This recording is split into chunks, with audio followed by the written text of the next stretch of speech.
So this is x over a cube minus x cube. Again, when you have a cube minus x cube and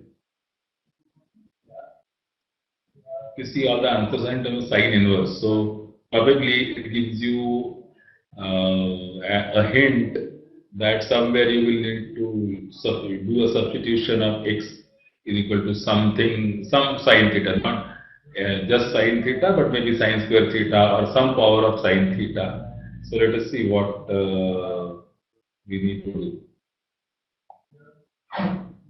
See here, x equal to a sine theta raised to 2 by 3. Okay.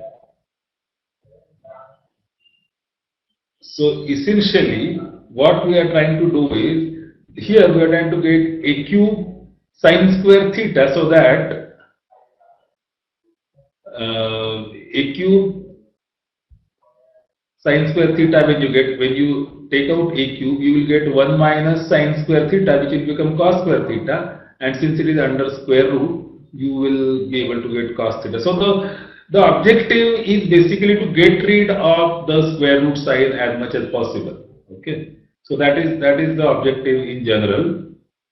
So that is why we are making use of this substitution. So this, when we do that, we get dx is equal to derivative of this is a and then 2 by 3 sine theta raised to 2 by 3 minus 1, which is minus 1 by 3, and then derivative of sine theta is cos theta. So this becomes your expression for dx, and then you write that, so x root of x is root of this, so a raised to half, and sine theta raised to 2 by 3, and square root of that will be sine theta raised to 1 by 3, and then dx is whole of this thing.